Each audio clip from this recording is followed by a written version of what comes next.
Pero entonces el tipo lo presentó como si fuera un gran éxito, cuando lo que pasaba es que les faltaba contar más muertos. ¿Ven lo vivo? Por eso cayó tan mal cuando Duque decidió que la Fiscalía de Barbosa fuera la única encargada de llevar el conteo de los casos de asesinatos de líderes sociales, en vez de compartir esa labor con el Ministerio de Defensa, la Defensoría del Pueblo y organizaciones sociales. ¿Con qué tipo de credibilidad alguien que manipuló estas cifras pasa a ser la única voz autorizada en el tema? Pista 5. Barbosa, el cargamaletas de Duque. Barbosa de la Fiscalía se encargó de dilatar o enterrar casos que podían afectar a Duque o a sus aliados. ¿Se acuerdan de la niña política? Este caso se abrió cuando se conocieron conversaciones telefónicas entre el narcotraficante Ñeñe Hernández y Cayita Daza, asesora consentida del uribismo. En ellas hablaban de, literalmente, abrimos comillas, buscar plata por debajo de la mesa para la campaña presidencial de Duque en el 2018. Hay que buscar una plata por debajo de la mesa para soltarle en los departamentos porque... Eso es lo que estamos ayudando. Mira, párale bola, Mira, bola. Priscila no te contó, párame bola. Yo conseguí 1000. Y Priscila, dije yo, por favor, pásenme una lista ustedes. Y fui ante el partido mío. Daniel, dime cuáles son los líderes que no vayan a robar, que trabajen. Me encanta la política colombiana, no siempre sabe que alza el tapete y se encuentra un café. Pues bueno, muchos le pidieron a Barbosa apartarse de esta investigación por un evidente conflicto de interés. Y aunque no es ilegal, sí es antiético. Recuerden que Barbosa y Duque eran amigos desde hace años. Barbosa podía mover fiscales y vicefiscales, llevar la investigación a su despacho y en general meter mano en el caso si quería. Al final el fiscal nunca se apartó del caso, nunca nos contó hasta dónde llegó la influencia del Ñeñe. Y en el 2021 la comisión de acusaciones archivó el caso contra Duque por falta de evidencias. Queda uno muy tranquilo con todo esto, no me cabe duda de que el presidente Duque no tuvo nada que ver con el Ñeñe. Nada. Otro caso en el que la Fiscalía de Barbosa no se ha preocupado en ocultar lo parcializada que es con el proceso contra Uribe, el padrino político de Duque. Para refrescarles la memoria, a Uribe lo acusaron de supuestamente haber manipulado testigos para que se retractaran de haberlo enlodado con el paramilitarismo. Además, también se le acusó por, al parecer, haber ofrecido plata y beneficios a estos testigos. El caso Uribe llegó convenientemente a la Fiscalía en el 2020, luego de que el expresidente renunciara a su curul en el Congreso para que no lo investigara la Corte Suprema de Justicia, que ya había ordenado medidas de aseguramiento contra él y que nos dejó esta imagen para la posteridad. Pero desde que la Fiscalía asumió ese caso no ha hecho otra cosa que ser complaciente con Uribe y ganarse los regaños de ya 2 juezas de la República. Vean, primero Barbosa le asignó este caso a su mano derecha, el fiscal Gabriel Jaime. Y ahí todo empezó muy mal o muy bien para My President.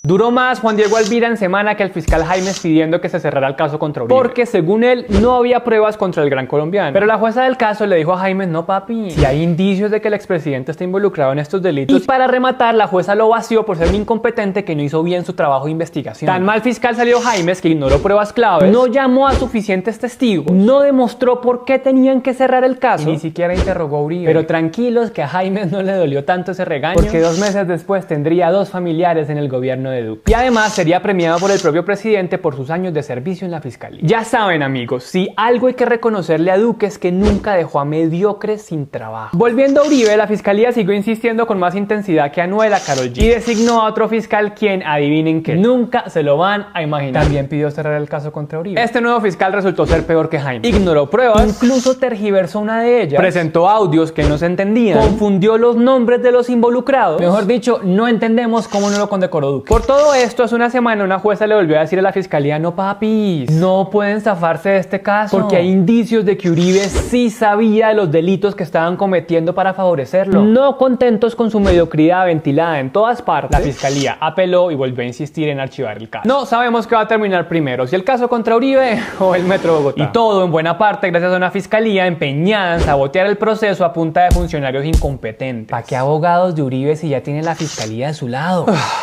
Hasta aquí cómo van, sabemos que estamos densos, pero es que Barbosa da mucha papaya. Cuéntenos en los comentarios qué opinan y si se nos ha escapado alguna barbosada. Digamos, en medio del paro nacional del 2021, mientras Duque se autoentrevistaba en inglés, Barbosín se puso creativo con el Código Penal para reprimir la protesta social. Literalmente el tipo estiró la definición de terrorismo para perseguir a los manifestantes. Y no lo decimos nosotros, lo dijo la ONU, que también advirtió que la Fiscalía promovió encarcelar a los miembros de la primera línea, al calificarlos como peligrosos criminales. Vean, lo peligroso de que la Fiscalía de Barbosa haya estigmatizado la protesta social durante el paro nacional es que mantiene vivo el discurso de que un manifestante es lo mismo que un terrorista. Y mientras tanto otros casos, como el asesinato de Lucas Villa, un manifestante que fue víctima en Pereira, siguen en la impunidad. Su hermana le dijo al Tiempo que ellos dicen que están investigando, que están avanzando, pero no ha pasado nada. ¿Cómo Duque no iba a estar feliz con un fiscal que movió cielo y tierra por él? Pista 6. Barbosa solucionó Odebrecht.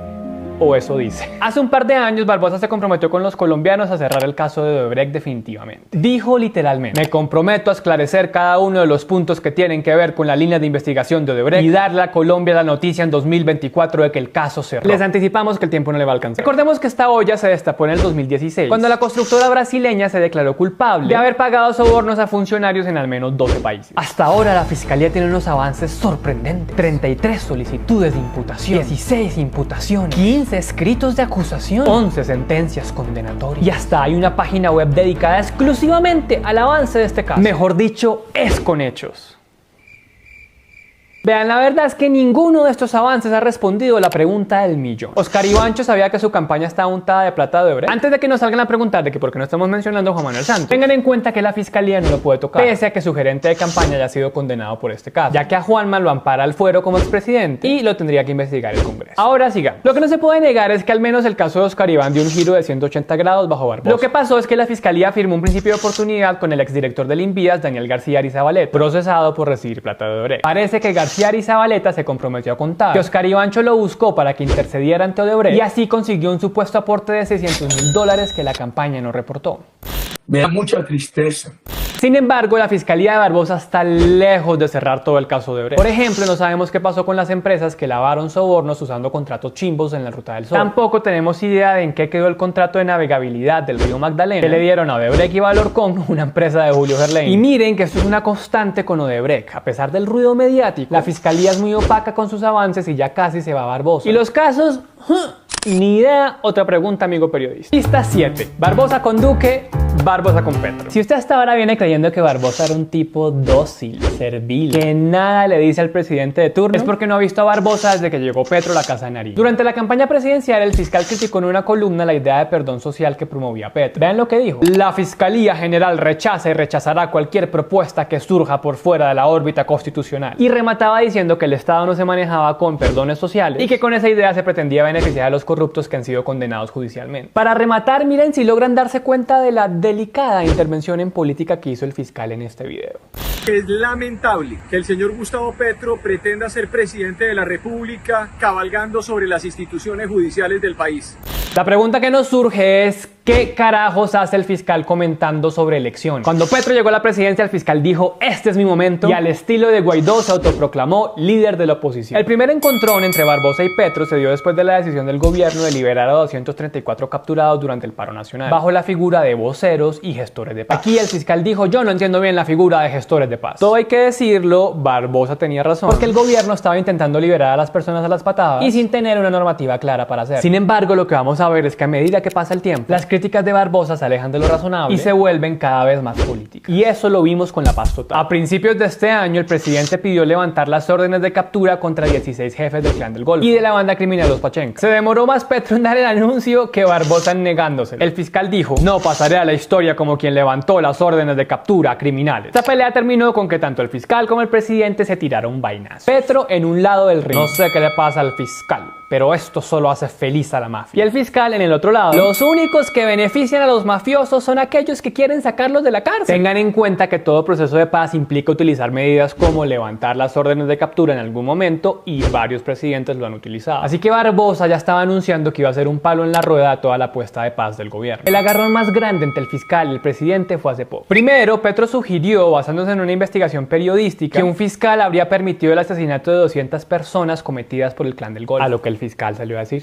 Esto parece que no es la Colombia potencia mundial de la vida, sino Colombia la potencia mundial donde le ponen una lápida a los funcionarios judiciales en Colombia. Esta aclaración del fiscal le voló la piedra a Petro, quien nos mostró su lado más autoritario y dijo esto: yo soy el jefe del Estado, por tanto el jefe de él. Eso, como lo dijo hasta la Corte Suprema de Justicia, era mentira porque el fiscal no tiene jefe y el mismo Petro tuvo que echarse para atrás. Sin embargo, Barbosa vio una oportunidad de oro para hacer show y dijo: el presidente me acaba de poner una lápida encima. No hay otra cosa que decir que el presidente está asumiendo una posición de dictadura porque es un claro atentado contra la independencia judicial. Además, para completar la ironía, el fiscal sacó una estrategia típica de Petro y dijo que iba a buscar a la CIDH para que lo protegiera. Con esto, Barbosa terminó de coronarse como el contrapeso de Petro y el héroe de la oposición colombiana. Ahora, no solo con Petro se ha agarrado al fiscal, también le ha cantado la tabla al ministro de Justicia, Néstor Osuna, especialmente con una de las propuestas de paz total del gobierno, que es la ley de sometimiento. En esta normativa, el gobierno busca negociar con organizaciones criminales de alto impacto que no tienen un estatus político, por ejemplo, el Clan del Golfo y otras bandas criminales. El sometimiento lo que haría es que estos criminales reparen a las víctimas, aporten información a cambio de tener